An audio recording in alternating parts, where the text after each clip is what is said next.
In the opening scene, we see an untidy room filled with garbage. Sasaki enters the room, sits near the table, lights up the cigarette, and starts smoking it. Yuji, on the other hand, sits on a bus. He is completely lost in his thoughts. Suddenly, the scene cuts. A man is getting ready to go on stage, and as it is happening, we see a glimpse of Sasaki's past. He is a high schooler, everyone cheers for him and shouts his name, Sasaki, Sasaki, Sasaki, while he frantically dances and takes off the clothes he has. Sasaki isn't bothered by being at all. It's the opposite. The cheering is making him more ecstatic, and he dances fiercely, unbothered by anything. It's already early in the morning. Yuji is awake and looks out of the window. His eyes are filled with deep thoughts as if he were thinking about the meaning of life until he notices that his ex-girlfriend wakes up. He asks her how her world is today. She starts talking about her crazy dream, leaving her very scared and confused. After telling the story, she says that she will be moving out in the winter and asks Yuji if he plans to do the same. He responds with a sad voice that he isn't certain what he will do. Yuji thinks for himself and then looks at their bed sheets, which lay on the floor away from each other. He looks at them as if they were heavens apart from each other. Yuji goes to work.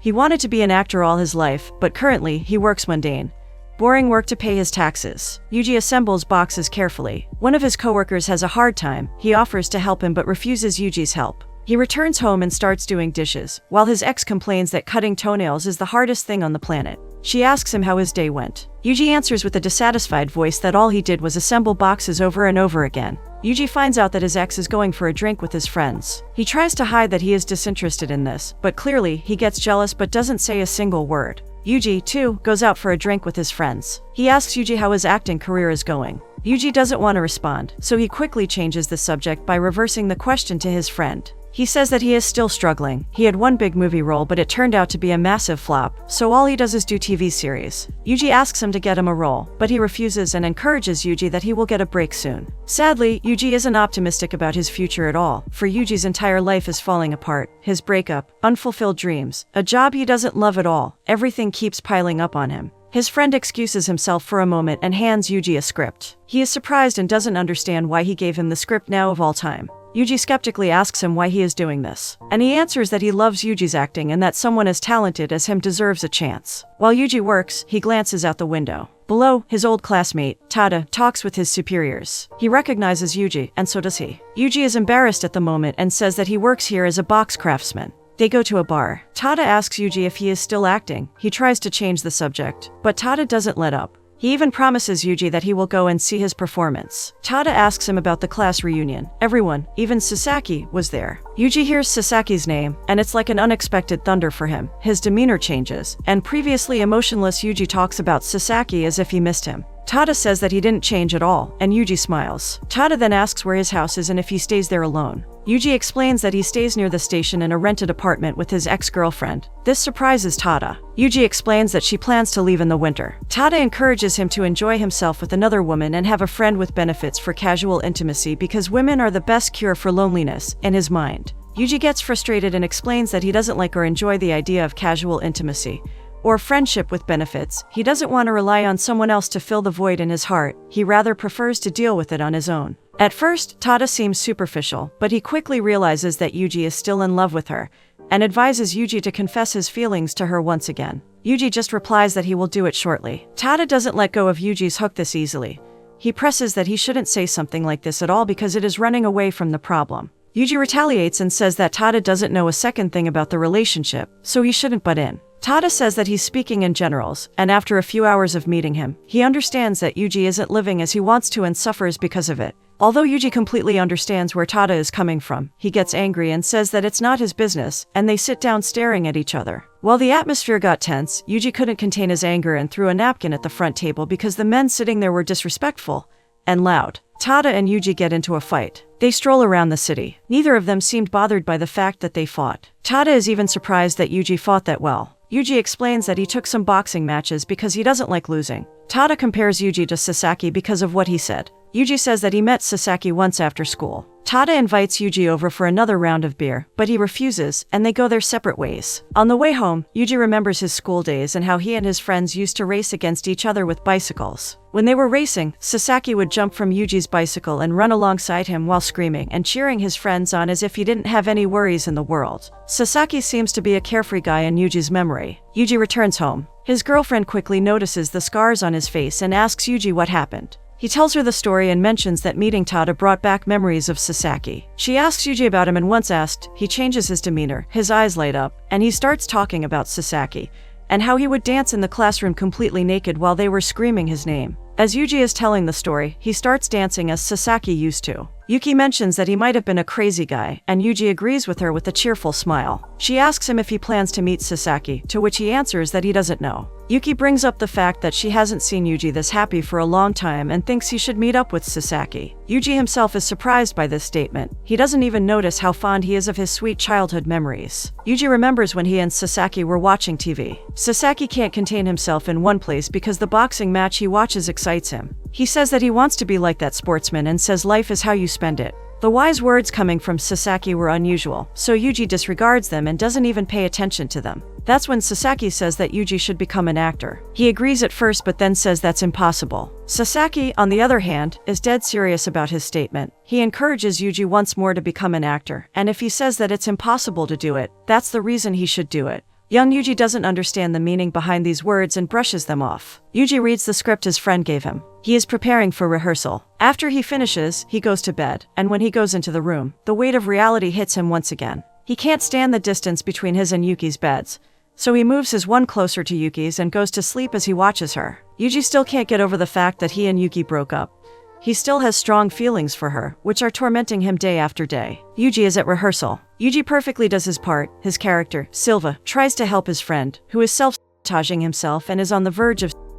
Joe, on the other hand, gets angry at Silva's attempt to help him. He says that Joe always says goodbye because it is life. He describes life as a long goodbye, and the culmination of it will be a farewell to oneself. These words not only shake Silva as a character, but Yuji feels the same weight. The rehearsal ends, and the director gives them a couple of pieces of advice. We return to the past with Yuji and his friends. Once again, the same messy house we saw in the opening scene is right before us, but despite the mess, it feels alive. Sasaki plays board football with Yuji while Tada and Kimura are reading magazines. They complain about how something reeks at home, and after waiting, Yuji admits that it's his shirt that smells. They talk about football for a bit. Sasaki says that his father is at work, so they should not fear him coming back. Tada gets hungry and asks Sasaki if he can have some of his instant noodles. Sasaki says that they are his life treasure because that is all he eats and he can't afford to eat luxurious food. When Tada once again says that he is starving, Sasaki says that he will make him his special soup, completely disregarding himself for his friend's sake, showing how selfless he is. Suddenly, Sasaki's father returns home. He says that he needs Seal to take to work, and he goes into different rooms and mumbles the word valuable. It would seem he has a gambling addiction, and the state of his home is his fault. He leaves the house as quickly as he came. The mood in the room changes quickly. Everyone tries to hide their feelings, but Sasaki understands everything and tries to cheer them up by being the same, Sasaki. It would seem it's his coping mechanism. Afterward, they go to the batting cage. Yuji hits the home run, then Sasaki goes into the cage and misses every ball coming his way. But he doesn't give up. He wants to hit a home run. But sadly, that wasn't meant to happen at that time.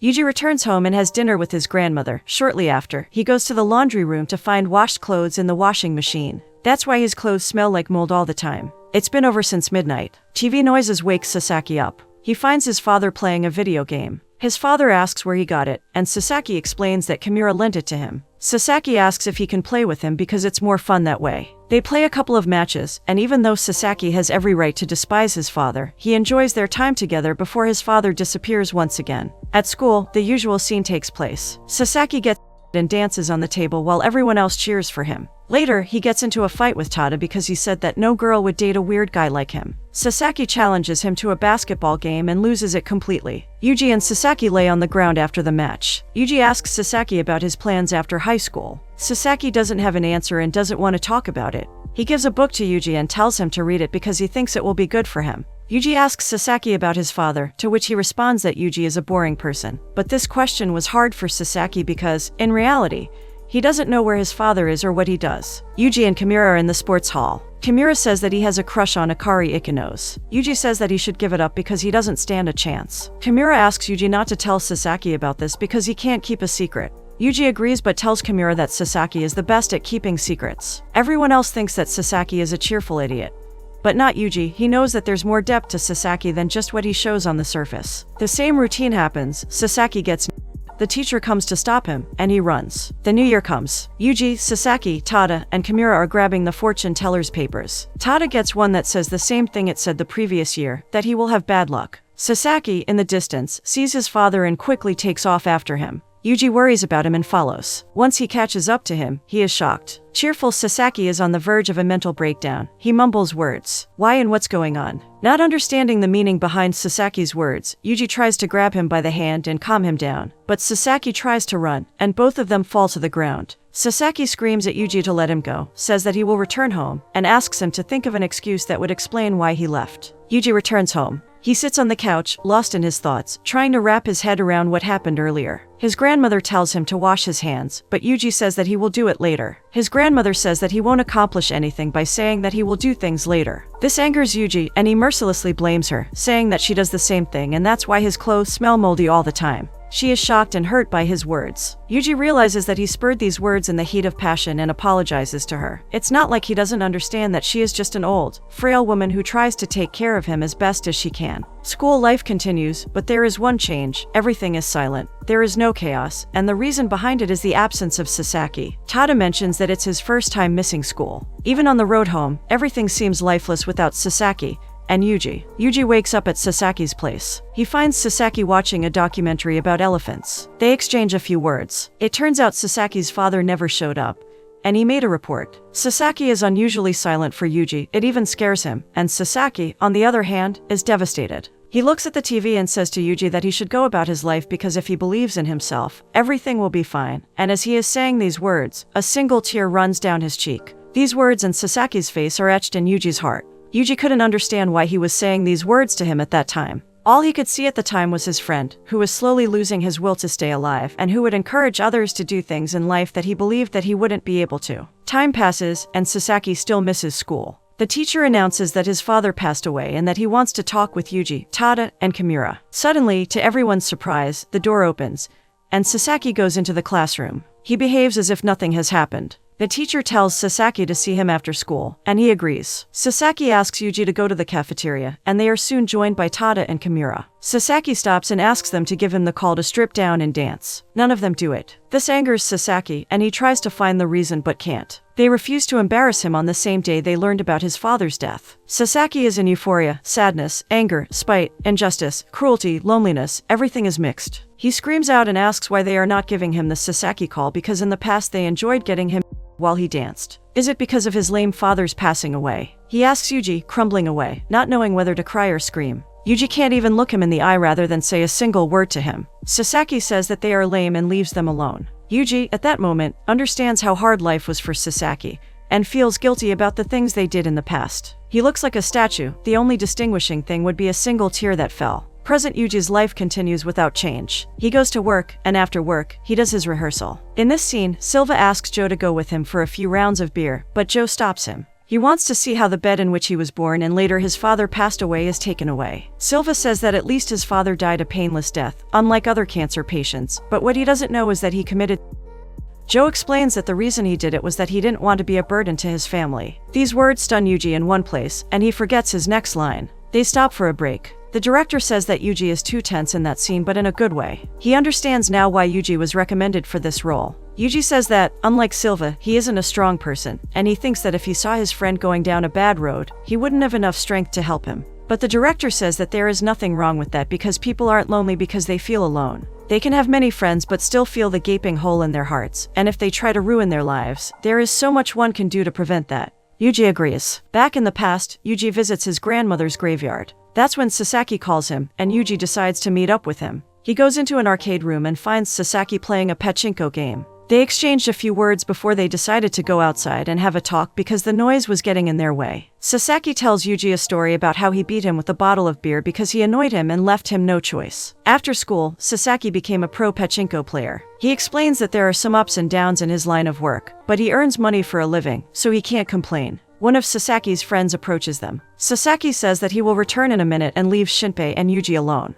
It turns out Shinpei knew about Yuji because Sasaki always bragged about him becoming a successful actor. He asks Yuji if Sasaki was always like that, and with a proud face, he answers that he hasn't changed a bit. Sasaki returns and lends Shinpei money. Yuji asks why he did it. He explains that Shinpei's girlfriend has a birthday, and that's the reason. Yuji then asks if he has a girlfriend. Sasaki answers that there is no way someone like him would ever have a girlfriend, but he talks about how every day before he enters the arcade room, he talks with older people about the strategies they will use. He is fond of them, but he says that he doesn't want to end up like them. Yuji advises Sasaki to get a job, but he refuses. Sasaki suddenly changes and becomes melancholic when he says that having a girlfriend would be nice. Yuji is in a convenience store. The cashier asks him for an ID, and he gives it to her. It turns out it's Yuji's birthday. He completely forgot about it. He returns home and finds a gift Yuki left him on a table. Yuki returns home drunk and notices Yuji wearing the gift she bought him. Yuki leans on Yuji and he says that she is drunk. Yuki looks at Yuji and says that she had a few drinks. They look each other in the eyes, and Yuji can't restrain himself and his feelings any longer. He kisses Yuki, and she also responds in the same way. Yuji's dream is coming to reality. He thinks that Yuki still has feelings for him and that his relationship hasn't ended.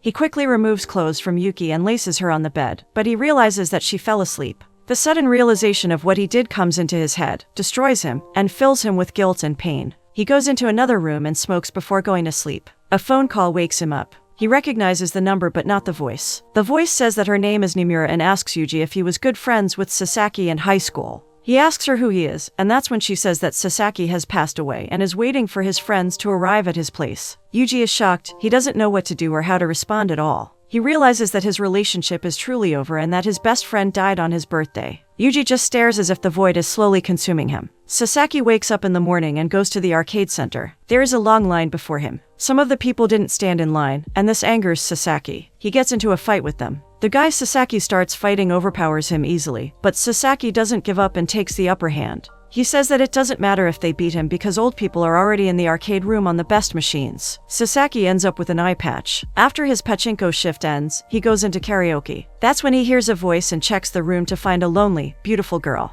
She immediately captivates Sasaki, but he doesn't have enough courage to go into the room, so he goes into another one to ask for his opinion. He worries that no matter how he approaches her, it will be considered a pickup, but he wants to sing with her so badly that he disregards everything and knocks on her door. After a few unresponsive knocks, he enters the room. He awkwardly explains that he heard her singing all of his favorite songs and wanted to sing with her. He adds that it's not like he is trying to pick up on her, and he introduces himself to Nimura. She agrees that he can sing with her, and Sasaki has never been happier in his life. After a short time, they go out of the karaoke and go their separate ways. Yuji, Tada, and Yuki arrive at Sasaki's place. Nimura and Kimura are waiting there for them. Nimura explains that when she saw Sasaki die, he was already dead, and she didn't call the police or ambulance. That's when Tada exited the home. He drags his feet and collapses on his knees. Yuji enters the room and sits in front of Sasaki. He lights up the cigarette and calls him by his name, expecting that Sasaki will answer his call. Nimura explains that Sasaki was diagnosed with cancer when it was too late for him to cure it, but he wasn't scared at all because that meant he would die without pain. Yuki and Yuji are in a hotel. She tries to apologize to Yuji for the fact that they almost slept together. She says that she knew he had feelings for her and that it was her mistake. This angers Yuji, who says that her apology hurts him the most before he storms out of the hotel. Kimura and Tada pick him up. The funeral will be held tomorrow. Kimura says that when he saw Sasaki, it was like he was sleeping. Yuji suggests that if they started calling out his name, he would stand up and start to dance as he used to in the past. But Tada says that Sasaki is dead, and none of that will happen ever again. Yuji realizes that he is still in disbelief. They go into the batting cage they used to in the past, and that's where they find out that the record holder's name for maximum home runs belongs to Sasaki. He never gave up on his dream. Yuji wakes up at Kimura's place, gets dressed, and has breakfast. He finds out that Kimura married the girl he had a crush on, and this surprises Yuji, who thinks it's a bit of a strange thing to see his classmates get married. Yuji sees a child sleeping in a crib. Kimura places the child in Yuji's hand. He starts crying, and Yuji tries to calm him down, but to no avail. He starts crying as he apologizes over and over again.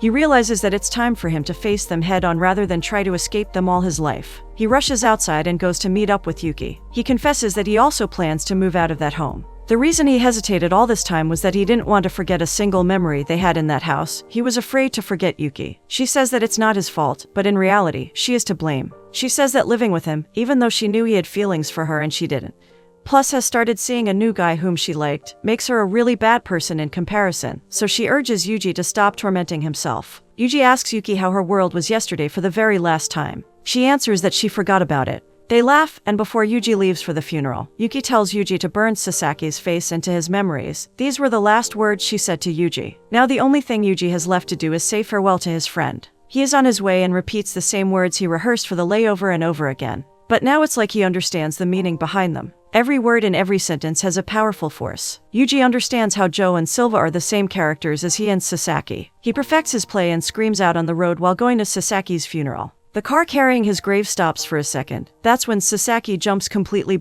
out of the car, and everyone starts cheering for him like they used to in the past.